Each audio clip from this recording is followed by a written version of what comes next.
Om Jananim Sharadam Devim Ramakrishnam Jagadgurum Padapadme Tayo Shritva Pranamami Muhurmuhu.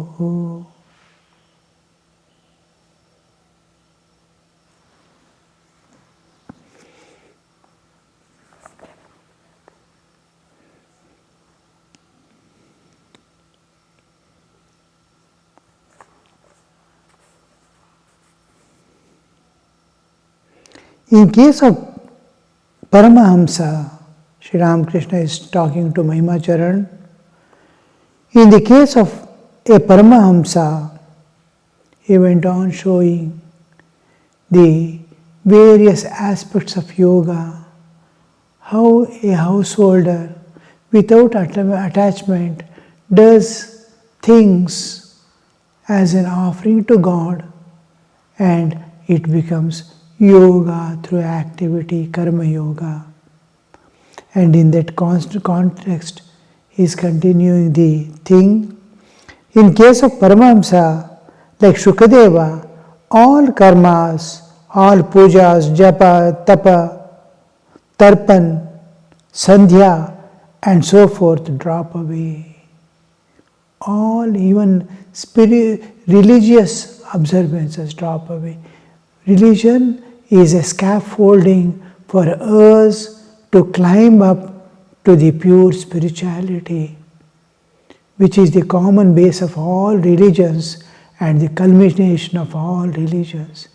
Each religion is like a ladder to the spirituality. So these we see one day or the other we have to come out of the pass through, go beyond the non-essentials, and the essential is God, the eternal, infinite being. All else is finite and limited by time. That is unlimited by time, eternal. God is eternal. All things are finite and God is infinite.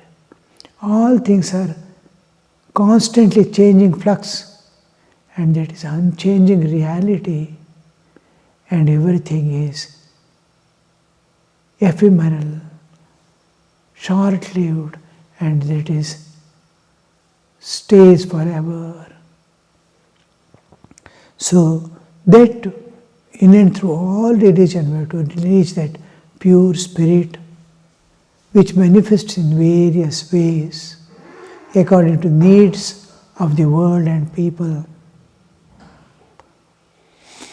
In case of Paramahamsa and all these puja and all, the ritualistic part of the religion, all this they transcend, because all that was done for love of God, to recognize one's own self-knowledge, and to re-establish the lost relationship with God, which is eternal, and the immortality of one's own existence.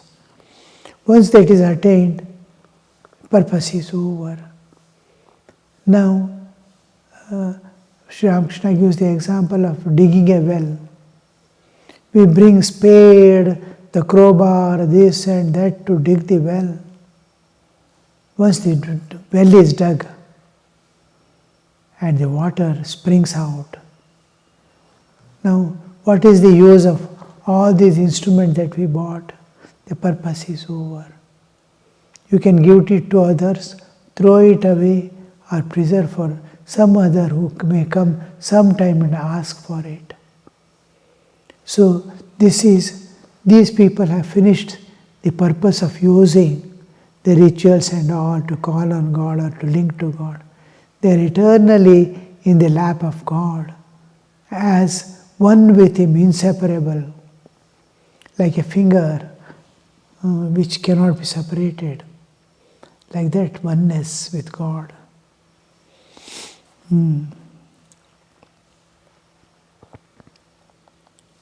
In this state, a man communes with God through mind alone, not through activity.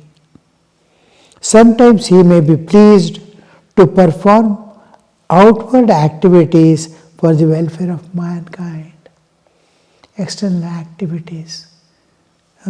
He goes to the temple, bows down for the welfare of people. Oh, if I do this, people will be happy. God has never dishonored my prayers. Every prayer is granted, including the realization of God. Will He not answer one more prayer of mine to keep everyone happy? So that prayer he goes and does in the temple. Like all others, he too goes and does. One thing is to make others follow also for their welfare and to participate in them.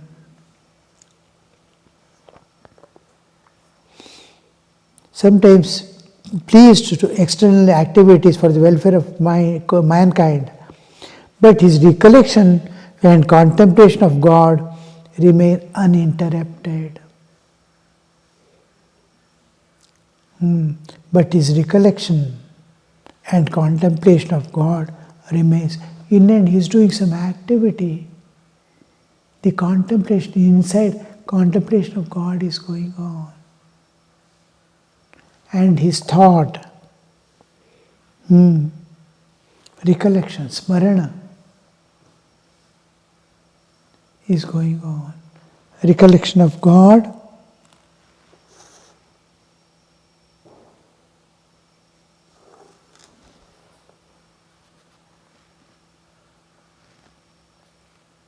but his recollection and contemplation on God.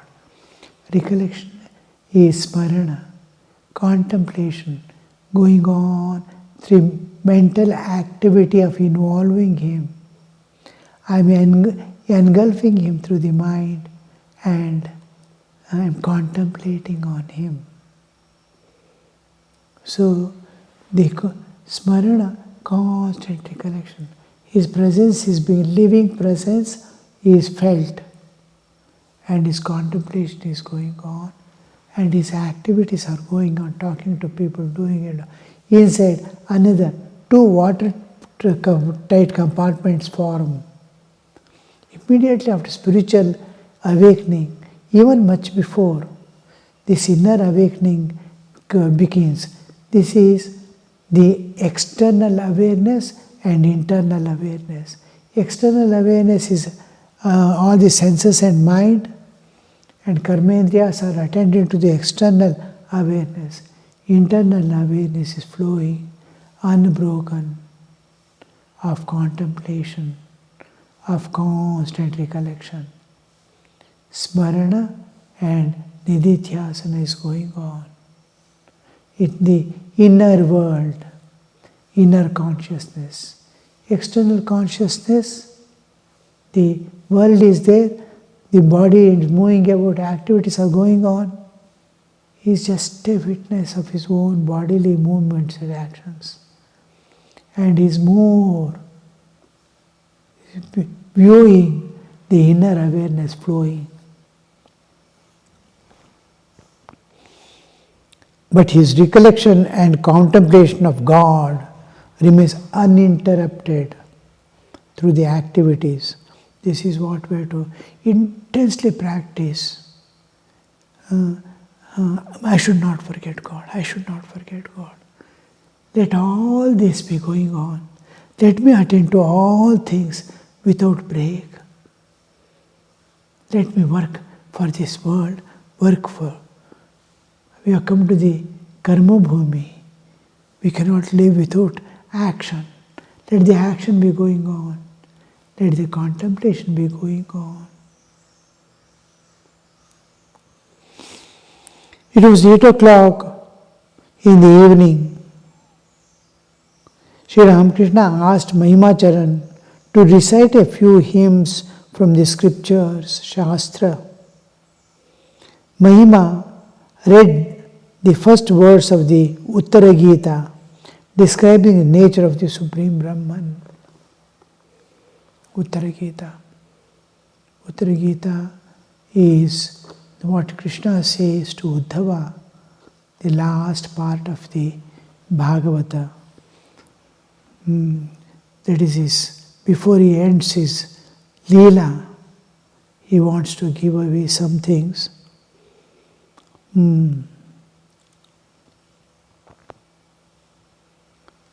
I think Uttara Gita and Uddhava Gita are same as far as my knowledge goes. The first, Mahima read the first verse of the Uttara Gita, describing the nature of Supreme Brahman.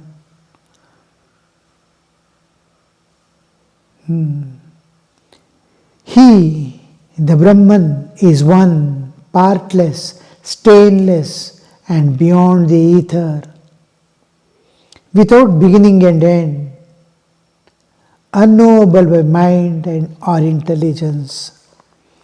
Brahman is the absolute existence. The absolute existence. The relative, there are two existences, one absolute existence and relative existence. Third is my own individual existence. The Brahman is the absolute existence, Ishvara, or the Lord of the universe, with the universe pervaded by him, is the relative existence in which all jivas come. Jivas are individual consciousness, individual existence, cosmic existence, and the beyond eternal existence. So, Jiva, Jagat, and Ishvara.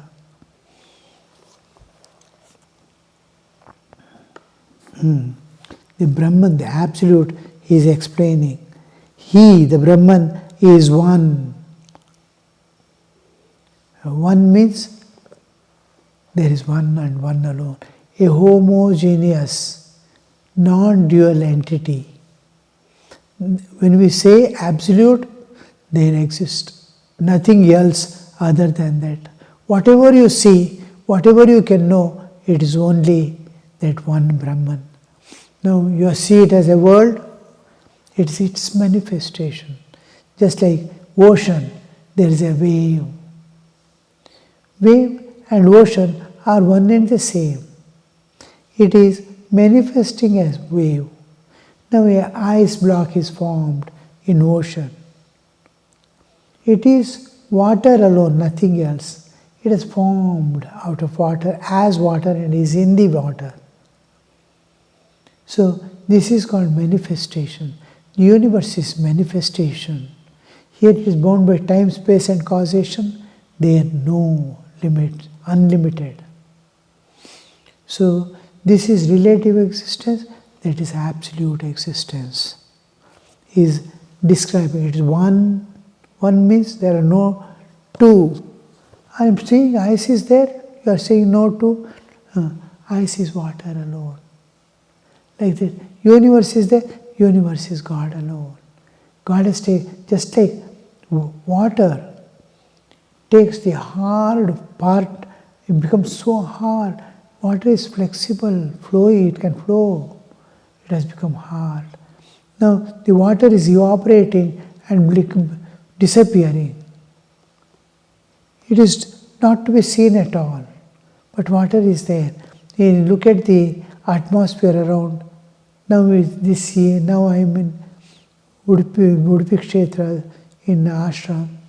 I am on the seashore, and the water vapor, that is the humidity in the air, must be not less than 65%. I can't see any water here. 65% water is there in this air, but I can't see. It is water. I can't see. When it becomes fog, I understand. When it becomes mist, I understand. When it drops down as water, rain, I can understand. As cloud, I can see, I can perceive. But here it's imperceptible. Whether it exists or not, there is no proof, because I can't see. My five senses cannot see, my mind and intellect cannot see. Some scientific instrument can see, which I can see the instrument and understand. Now, this is how we view Brahman. It is one. One partless. There is no part. Seamless existence. Stainless. Nothing can stain. Just like space. Everything can stain space. Cannot space. Everything can be stained, but not space. You throw color on the space, nothing happens. You put fire below the space, nothing happens. Even air may get heated, but space is as it is, unstained. In material world I am seeing this property of the Brahman is because it is first evolution. Akasha, Vayu, Agni. One by one is grossification. First is it is one with the absolute, one is the relative, the Akasha space. It slowly disappears in the absolute, dissolves and expands. That is now, that description is being told. What is that Brahman is being told in the first stanza. Without, beyond the ether, that is space, without beginning and end. It has neither beginning nor end. Brahman has no beginning or end, just like your Atma Bhava, your own self. And unknowable by mind and intelligence. What all we have known and understood is through this mind and intelligence. Because all that comes in space and within the realm of space and time, mind can perceive, intellect can discern, understand. But beyond that, it cannot. Within that realm, it can understand. Now, since it's spiritual world, it cannot perceive. The Brahman, one part stainless, nobody can perceive it. But it is stainless also, it cannot stain. Fire is in space, it cannot burn. Beyond ether, without beginning and end, unknowable by mind and intelligence. Intelligence can penetrate into anything, but not into the reality Brahman, not into the transcendental aspect of existence. It can pervade everything. Mind, intellect can pervade every object, everything, discover the powers hidden in the nature, but can never transcend and go beyond the limits of time and space. Mind, senses and intellect, buddhi, manas and indriya can move or understand only within the realm of time and space. The absolute is beyond time and space. Time appears in that and dissolves time and space. So that cannot be. Mind and intelligence, which are sources of it, cannot understand what it is. Finally he came to the 7th verse of the 3rd chapter, which reads, "The twice born worships the deity in fire." The Brahmin, that is twice born, is one who is initiated into the... See, the term twice born is used in the sense that he has taken a new birth. Because he is endowed now with a new understanding of the world and new understanding of himself and new understanding of the divine. I, this universe and the beyond. All the three entered. From childhood, birth, even before birth, I have identified only with this body. I is only in waking state, and I is there only as body. I have never seen myself as something other than this body. Now, some amount of understanding, independent of body, I have an existence, is known only when I sleep and separate from this body and enter some other realm, some other dimension where the dream world exists. I get the dream senses, dream mind, dream intellect and penetrate into it and I understand. Now, this mind and senses, the waking state, dreaming state, twice born. Now, the whole thing is done by mind and senses. But this is, in reality, it is God. Ocean, ice is formed in ocean, it is water. It is hard. You cannot bite also, so hard it is. Water you can drink. But this is water, if you say, people will wonder, what is this water? Water was never hard. Water was not solid. Like that. Now you see, but it is water. So this eye, to see the water in ice, water in vapor, water in humidity, this new eyes, the moment this is water, all its aspects are brought into picture. It can be any way. I should not limit it to being liquid alone. Water is in the solid form, water in the vaporous form. That's all. It is one water which is appearing as many. Now, the same thing is applied to this world. World is world, passing show, and everything changing every moment. It is going to end one day. But, no, my child, this is manifestation of God. It is going back to cause to manifest again. It doesn't end. It is divine, it's God.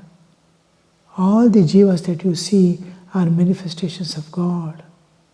When they explain this, he is giving a new eye. This is called Upanayana. He is giving a new eye to see the world in a new way, linking it to the divine.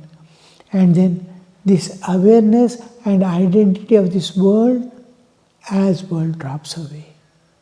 With constant perception of the divine in it, the world drops away, being identified with the bodily existence. Spirit alone dwells. Now, this new eye is being given, Divya Chakshu like. Then he's got twice born. He has taken a physical birth and looked at the physical world. Now he is taking a new birth, spiritual birth, to see the world as divine. This is one of the, that is, the tamas part is removed from the jiva's existence, never to appear again. He is fully aware of the divine existence. His old personality is totally dissolved. No more of it. And he's got twice born. What happens is, even after renunciation, we see the sadhus find it difficult to get rid of the old personality. The old personality persists and drags forth. It doesn't want to end. Effortfully also, it becomes almost impossible to get rid of it. So, that new awareness, the old personality, old identity is dissolved. New identity, with new eyes, with new world standing in front. That is that twice born. Twice born worships the deity in the fire. He can see or he superimpose anything on anything. He is matured enough to see the God in fire. The Munis contemplate him in the heart. They contemplate in the heart. Munis. Munis comes from the word mauna. They keep almost shut to the world. They don't express right or wrong, good or bad. They are in their own awareness. The moment I turn to others and start telling, my nature entirely changes. I become, and the moment I touch anything in this world, any jiva, and the reaction begins. Action, reaction. It wants to see good. It's good to happen. You are Brahman. You are not this body. Means first thing impression is that person may be right, that thought doesn't come. Let me put it to the test, thought doesn't come. The mind resists, oh let him say anything and go. It doesn't accept. The acceptance comes only as we evolve to higher levels of consciousness.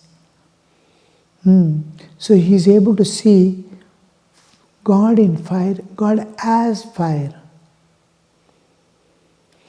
The twice born worships in fire. The Munis, those who are in silence, they meditate him in the heart. They want to see him in the heart. Heart is sitting. The bhaktas meditate on the beautiful red lotus in the heart. Always try to, when you are sitting quietly, just to try to imagine a beautiful lotus, 8-petaled, reddish in color, or if you feel comfortable, pink in color. Try to see it in the heart on which your Ishtadevata is sitting. This is the Muni's life. They are silent about the things world. They are talking to God. So they look silent they are called Munis. In contemplation of God, in communion with God, they have become silent. It's silent, Muni, Maunat Muni. Om Shanti Shanti Shanti Harihi Om Tat Sat Shri Ramakrishna Arpanamastu.